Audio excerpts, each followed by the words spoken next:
ជំរាបសួរបងប្អូនកូនខ្មែរទាំងអស់គ្នានឹងឲ្យឥឡូវវាម៉ោង11យប់ជាងនៅកូរ៉េហើយយើងឃើញព័ត៌មានទាំងអស់គ្នាអំពីទឹកដីនៃប្រទេសកម្ពុជាយើងថាវាត្រូវបានគេពុះជ្រៀកគេព្យាយាមឆែកចែកគ្នាមិនមែនដើម្បីពលរដ្ឋខ្មែរទេទង្វើនេះគឺជាទង្វើក្បត់ជាតិគឺជាទង្វើដែលគេផ្លាស់ប្ដូរគ្នានឹងយុទ្ធសាស្ត្រដែលយួនគេចង់ឈ្លានពានទឹកដីខ្មែរយើងតែងតែមើលឃើញហើយរាល់បញ្ហាដែលកើតឡើងរបបតកូលហ៊ុននេះมันអាចផ្លាស់ប្ដូរបានដូចជាលក្ខណៈថាมันអាចដោះស្រាយបានណាដូចបញ្ហាកោះគុជហេតុអីក៏កោះគុជក៏លោកហ៊ុនសែនមិនប្តឹងទុកឲ្យពលរដ្ឋខ្មែរឈួរច្បល់ដើម្បីផ្លាស់ប្ដូរដើម្បីស្នើឲ្យគាត់ទាមទារបែបហ្នឹងគឺដោយសារតែវាពាក់ព័ន្ធករណីជាច្រើនដូចខ្ញុំធ្លាប់លើកកន្លងមកអញ្ចឹងគឺបញ្ហាតើកាលណាលើកបញ្ហាកោះគុតទៅប្តឹង ICJ ណាគឺវាពាក់ព័ន្ធជាមួយនឹងបញ្ហាកោះត្រល់ហើយកោះត្រល់គឺជាអ្នកណាដែលកំពុងកាន់កាប់គឺជាយួនគឺជាអ្នកណាយួនគឺជាអ្នកដែលបង្កើតគណៈបកប្រជាជននៅក្នុងសម័យឆ្នាំ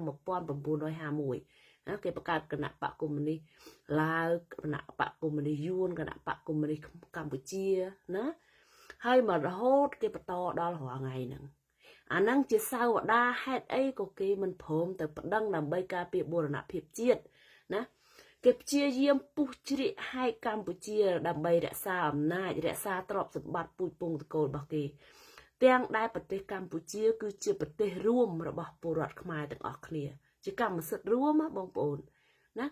ហើយកូនខ្មែរទាំងអស់គ្នាដែលមានលទ្ធភាពរស់នៅក្នុងទឹកដីកូរ៉េក្តីអ្នកដែលមានលទ្ធភាពរស់នៅក្នុងប្រទេសខ្មែរក្តី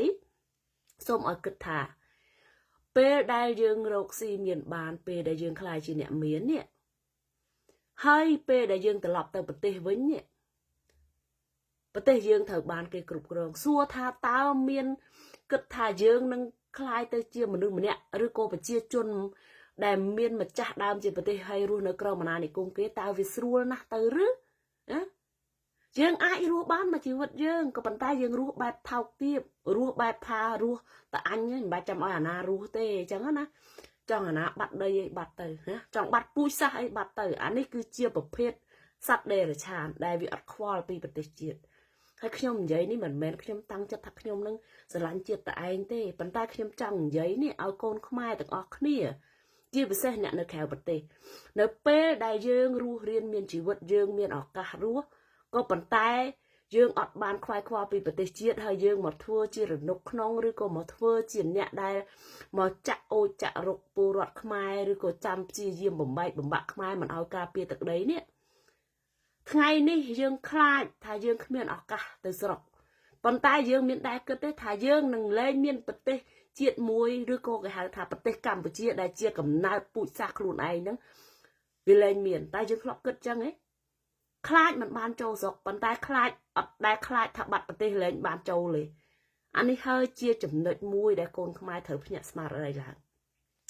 ពីបញ្ហាប្រាសាទតំមន់ប្រាសាទតំមន់ធំប្រាសាទតំមន់តូចប្រាសាទព្រះវិហារអីជាដើមហ្នឹងខ្មែរយើងធ្លាប់ឈ្នះក្តីជាច្រើនកន្លងមកហើយប៉ុន្តែ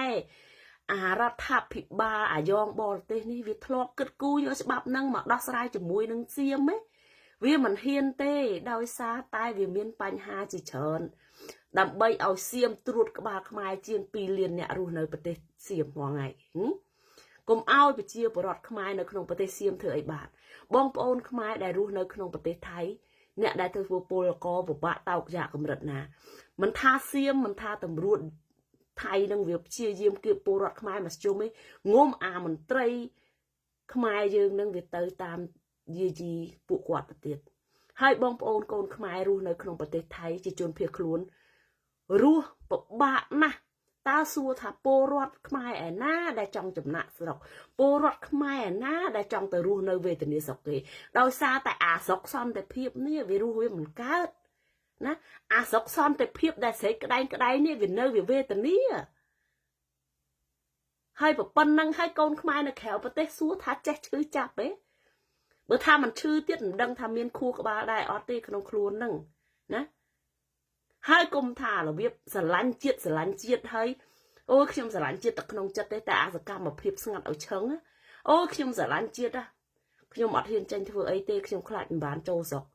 តែអត់គិតថាខ្លួនឯងលែងមានស្រុកឲ្យចូលទេអត់គិតទេហើយមិនចង់ធ្វើកាជះគេតពូជតម្បូរទៅអនាគតអញ្ចឹងមែនអានេះយើងត្រូវសួរខ្លួនឯងពាក្យវាធ្ងន់ក៏ប៉ុន្តែចង់ឲ្យមកពិចារណាខ្លួនឯងណាយើងមានប្រទេសនឹងគេដែរហើយសួរថាតើខ្ញុំត្រូវធ្វើម៉េចយើងត្រូវសិក្សាស្វែងយល់រៀនសូត្រទៅតាម YouTube តាម Facebook អីរកមើលទៅថាប្រទេសយើងកំពុងតែរងហានិភ័យអីខ្លះហើយយើងអាចតើសហការជាមួយអ្នកណាយើងអាចធ្វើការងារដើម្បីស្ដារប្រទេសយើងបានមកវិញមិនមែនយើងអត់មានគ្រាប់ភ្នែកមើលណាយើងមិនមែនអត់មានខួរក្បាលគិតឯណាមិនអញ្ចឹង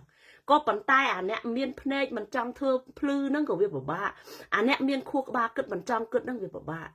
ណែអារឿងជួយទឹកដីហ្នឹងខ្លាចងាប់ប៉ុន្តែអារឿងផឹកស្រាវលេចខ្លោងាប់ហ្នឹងអត់ដែរខ្លាចទេមនុស្សមួយចំនួនណាបើរឿងដើររឿងកិច្ចការងារសង្គមទៅរឿងអីបាតកម្មដើម្បីទាមទារអីមួយដើម្បីការពារបូរណភាពទឹកដីហ្នឹងមនុស្សមួយចំនួនហ្នឹងអត់ហ៊ានទេប៉ុន្តែខ្ញុំសរសើរទឹកចិត្តយុវជនក្នុងនាមខ្ញុំជាប្រជាពលរដ្ឋខ្មែរម្នាក់ដែលខ្ញុំសូមសរសើរជាមួយនឹងបងប្អូន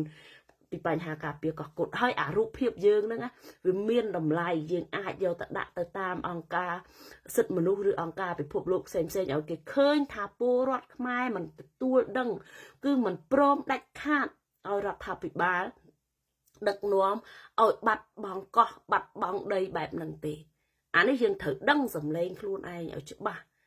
ណាហើយខ្ញុំសូមឲ្យបងប្អូនពិចារណាឡើងវិញខ្ញុំបានមើលព័ត៌មានខ្ញុំមិនមានអីក្រៅពីការឈឺចាប់ហើយចង់ចងក្រងយុវជនឲ្យដើររួមគ្នាដើម្បីស្ដារប្រទេសយើងទេពួកវាខ្លាចណាស់ថាពលរដ្ឋខ្មែរក្រៅប្រទេសចេះរួមគ្នាឲ្យដឹងខ្លួនឯងព្រោះយើងតែពេលយើងចូលស្រុក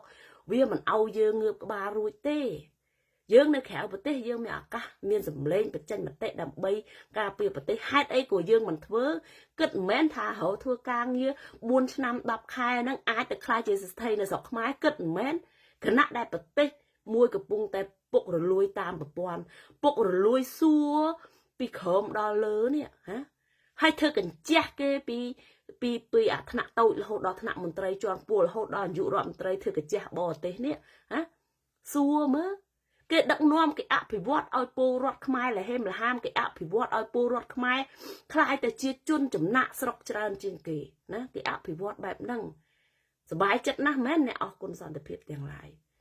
ណាហើយពលរដ្ឋដែលនៅស្រឡាញ់ប្រទេសជាតិហ្នឹងសบายចិត្តណាស់មែន